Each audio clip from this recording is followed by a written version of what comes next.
বিষয়গুলো। এখন আমি আছি চুয়াডাঙ্গা জেলার আলমডাঙ্গা উপজেলার আলমডাঙ্গা রেল স্টেশনের কাছে দাঁড়িয়ে আছি।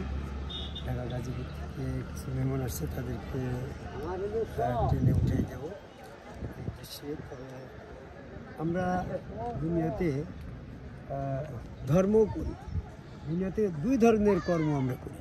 একটা হচ্ছে দিনের কারণে মানে ধর্মের কারণে কর্ম করি, আর দুনিয়াবি কারণে কিছু কাজকর্ম আছে। তো দুনিয়াবি মাধ্যমে যারা কর্ম করছে তাদের কর্ম আর লাভ লোকসান হিসাব নিকাশ ব্যবসা যা আছে ওটা নিয়ে আমাদের এখনকার কথাটা না। এখনকার কথাটা হচ্ছে ধর্মের কারণে যে সমস্ত কর্মগুলো মানুষ করছে, এই কর্মের কারণে মানুষ বিশেষ কারণে ক্ষতিগ্রস্ত হচ্ছে। কোন কোন কারণে মানুষ ক্ষতিগ্রস্ত হয় আমি সেই বিষয়ে সংক্ষিপ্ত পরিসরে কথা বলতে চাচ্ছি। যেমনটা সূরা আসরের ভিতরে বলছে, ওয়ালাসে ইন্নাল ইনসানা লাফি খুসরিন ইল্লাল্লাযিনা আমানু আমিলু বিস সালিহাত।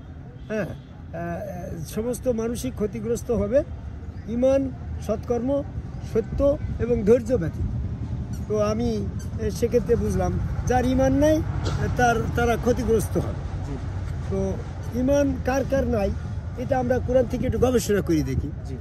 যেমন সূরা আহকাফের 105 নম্বর আয়াতে বলছে যে কর্মে বিশেষ ক্ষতিগ্রস্ত তারাই যারা আয়াত অস্বীকার করে এবং আল্লাহর সাক্ষাৎ অস্বীকার করে। তো কোরআনে আয়াত যারা অস্বীকার করে তারা নিশ্চয়ই মুমিন না। মুমিন যদি হয়তো তাহলে এবারে তারা ক্ষতিগ্রস্তের ভিতরে পড়ে যাচ্ছে, যেহেতু এখানে দুইটা আয়াতই কিন্তু কোরআনের আয়াত। সূরা আসরে বলছে মুমিন ব্যতীত সমস্ত মানুষ ক্ষতির ভিতরে আছে। আর সূরা আহকাফের 105 নম্বর আয়াতে বলছে যারা কোরআন আয়াত অস্বীকার করবে, আল্লাহর সাক্ষাৎ অস্বীকার করবে, তাদের ক্ষতিগ্রস্ত। তাহলে নিশ্চয়ই যারা আল্লাহর আয়াত অস্বীকার করে এবং আল্লাহর সাক্ষাৎ অস্বীকার করে তারা মুমিন নয়। এই জন্য তারা ক্ষতিগ্রস্ত হচ্ছে। তো আল্লাহ পাকের আয়াত অস্বীকার করার বিষয়ে যেমন ধরো ইবলিস বলল যে আমি আল্লাহ পাকের আয়াত অস্বীকারী, ওয়াজুবিল আদমের নিমিত্ত সেজদা করে এই আয়াতটাকে অস্বীকার করেছে, কিন্তু আয়াত অস্বীকারীর পর্যায়ে পড়ে যাচ্ছে, তারটা যেমন কর্মফল বিনষ্ট হয়ে যাচ্ছে। তো ঠিক আল্লাহ পাকের একটি আয়াত যারা অস্বীকার করে, ইবলিস বলবে আমি একটা আয়াত অস্বীকার করেছি, সেটা হচ্ছে আমি আদমকে আল্লাহকে সেজদা করিনি, এজন্য আমার সমস্ত কর্ম বাতিল হয়ে গেল। তো ঠিক এই দুনিয়ার কোরআনের আয়াত অস্বীকারী তার কর্মফল বিনষ্ট হবে। এই আয়াত অনুসারে আমি যদি বলতে চাই, যেমন সুদ খাওয়া হারাম, তাহলে সুদ খাওয়া হারাম এটা কোরআনের আয়াত। যারা সুদ খাচ্ছে তার কর্মফল বিনষ্ট হয়ে যাবে। হাজি গাজি টুপি পাগড়ি লম্বা জুব্বা তাবলিগালার এই যে সিয়াম পালন করছে কোনোই তার কাজে আসবে না যদি সে সুদ খায়। তাই তো বাপ কথা। তো ঠিক এরকমভাবে যে ঘুষ খাচ্ছে, তো ঘুষ খেলে তার আয়াত আল্লাহ বলছে যে ঘুষ হারাম। তাহলে যারা ঘুষ খাচ্ছে আর আয়াত অস্বীকার করে তার সমস্ত এইবার দিনে কর্ম বাতিল হয়ে যাবে। নামাজ রোজা হজ যাকাত তাহাজ্জুদ যতই তুমি রোজা নামাজ করো কোনো কাজে আসবে না, তুমি তো ঘুষ খাও। এরকমভাবে জিনা কর, তো কোরআনে বলছে জিনা হারাম। তো তুমি যখন জিনা করছো তখন তোমার কোরআনে একটা আয়াত অস্বীকার করার কারণে তোমার সমস্ত ইবাদত বন্দেগী দিনী কর্ম বাতিল হয়ে যাচ্ছে, ক্ষতিগ্রস্তের ভিতরে পড়ে যাচ্ছে না। ঠিক এরকমভাবে বলতে গেলে সময় লাগবে। তুমি শিরক করো, তুমি এরকমভাবে শিরক করো। শিরকটা কি? শিরক হচ্ছে দিনী ব্যবস্থাপনায় একমাত্র আল্লাহ ব্যতীত অন্য কাউকে, অন্য কোনো বিষয়ে আমি আমার দিনী কর্ম থেকে আমি পিছিয়ে আসবো না। আমি দিনী কর্ম করি, আমার পিছনে যত রকমের দুনিয়াবি প্রশাসন, দুনিয়াবি আরু ক্ষমতা যদি আমাকে অ্যাটাক করে বা আমাকে যদি মানে থামানোর চেষ্টা করে, আমার এই একমাত্র ইলার দিকে আমি দাঁড়িয়ে থাকি, আমি সেটাকে বাইপাস করবো, মেনে নেব। তার অত্যাচার আমার শরীরের উপরে নিয়ে নেব, তবু আমি আমার এক ইলার থেকে, এক আল্লাহ স্রষ্টার থেকে আমি বিচ্ছিন্ন হব না। এটা হচ্ছে আমার একত্ববাদে টিকে থাকার একমাত্র প্রমাণ। আমি আমার ইলার উপাসনা করি, আমার এক আল্লাহর উপাসনা করি।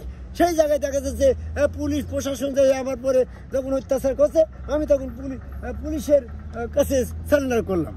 তারা আমি আর একত্ববাদে থাকলাম না, আমি তাদের শর্তে আমি চলে গেলাম। আমার দিনী ব্যবস্থাপনার ভিতরে আমি প্রশাসনের কোনো শর্ত, দুনিয়াবি কোনো নেতার শর্ত, দুনিয়াবি কোনো ক্ষমতাসীন ব্যক্তির শর্ত, আমার কাফেরদের শর্ত, আমি কোনো শর্তের ভিতরে সারেন্ডার করবো না। আমি আমার এক ইলার দিকে থাকবো। এটা হচ্ছে শিরকবিহীন অবস্থান। দুনিয়াবি দুনিয়াতে ধর্ম করতে গিয়ে আমাদের সমস্ত ক্ষমতাকে বাইপাস করে আমি আমার রবের দিকে একত্ববাদে টিকে থাকার নাম হচ্ছে শিরক থেকে মুক্তি হওয়া। আমি দুনিয়াবি দিনের কর্ম করতে গিয়ে দুনিয়ার অন্যান্য ক্ষমতার সহযোগিতা নিচ্ছি, তাহলে কিন্তু আমি শিরক করে ফেললাম, আমার রবের সাথে শিরক করে ফেললাম। সমস্ত ক্ষমতার মালিক তো আল্লাহ। তো সেক্ষেত্রে দেখা যাচ্ছে যে আমরা আজকে ইবাদত বন্দিগি করতে গিয়ে, আল্লাহকে সেজদা করতে গিয়ে, আল্লাহ পাকের সালাত আদায় করতে গিয়ে এই দুনিয়ার কর্ম আমার ভিতরে উদয় হয়ে যাচ্ছে। দুনিয়ার হিসাব নিকাশ নিয়ে আমি সালাত আদায় করছি, ওটাও শিরক। আমি এরকমভাবে কাবা ঘরকে স্মরণ করে সেজদা করছি, এটাও আমার শিরক। আমি আরশ আজিমে আল্লাহ পাক বসে আছে, আল্লাহ সম্পর্কে ধারণা কল্পনা অনুমান করে সেজদা করছি, ওটাও শিরকে গণ্য হচ্ছে। কারণ আমি আল্লাহ সম্পর্কে যেমনটা মাথা কল্পনা করলাম, আল্লাহর মাথা তো এরকম না, আল্লাহর মাথা তো আল্লাহর মতো। আমি যেমনটা মনে করলাম ওটা উপমা হয়ে গেল না। 74 নম্বর আয়াতে বলছে আল্লাহর কোনো উপমা চলে না। তাহলে আল্লাহকে না দিকে যারা আল্লাহ করছে এদেরটাও শিরক হচ্ছে। যারা এরকম পীর সাহেবের কাছে যাচ্ছে, আরে পীর সাহেবের কাছে আনুগত্য করলে ওটা তো আল্লাহ পর্যন্ত, রসুল পর্যন্ত পৌঁছাচ্ছে না, বিদায় পীরের আনুগত্য করাও শিরক বাদ গণ্য। তুমি তাবলিগে যায় আমির সাহেবের আনুগত্য করছো, আমির সাহেবের আনুগত্য দিনের ক্ষেত্রে করলে ওইটা রসুলের হবে কিংবা আল্লাহর হবে, এই মর্মে তো কোরআনে কোনো আয়াত নেই। তাহলে ওটাও শিরক হচ্ছে। সূরা নিসার 103 নম্বর আয়াতে বলছে, সূরা নিসার 171 নম্বর আয়াতে বলছে আল্লাহ বিশ্বাস করো, রসুল বিশ্বাস করো, 3 বিলো না। আল্লাহ রসুলের বাইরে দিনের ক্ষেত্রে তৃতীয় কোনো ব্যক্তির ওসিলা করে আনুগত্য করাটা এই আয়াত অনুসারে শিরক গণ্য। তাহলে যারা শিরক করছে তাদের কর্মফল বিনষ্ট হবে। সূরা জুমার 65 নম্বর আয়াত।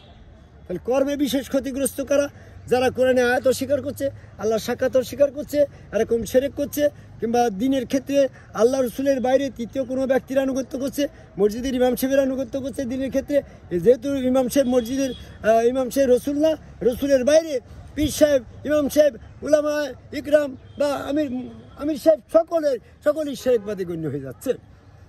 তাহলে কর্মে বিশেষ ক্ষতিগ্রস্ত এই সমস্ত লোক দিনই কর্মের ক্ষেত্রে যা কিছু করছে সমস্ত কিছুই কিন্তু শিরকে গণ্য হয়ে যাচ্ছে, কর্মফল বিনষ্ট হয়ে যাচ্ছে। তো ঈমান মুমিনের পরিচয় এই ক্ষেত্রে যদি সংক্ষিপ্তভাবে না বলি, তাহলে একটা মানুষ বিভ্রান্তি পড়ে যেতে পারে।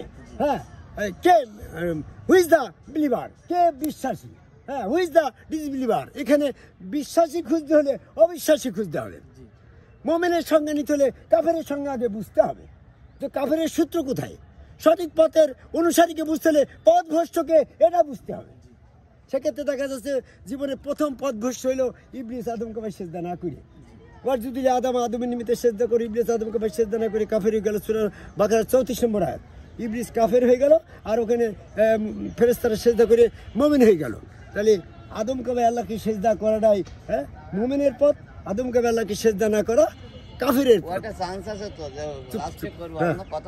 এই জন্য বিষয়বস্তুর এরকম, এই জন্য এখানে একটা বিষয় আসছে যে একটি বিষয়ের পরেই মানুষ পথভ্রষ্ট হচ্ছে, একটি বিষয়ের পরেই অমান্য করে কাফের হয়ে যায়, মুমিন হচ্ছে।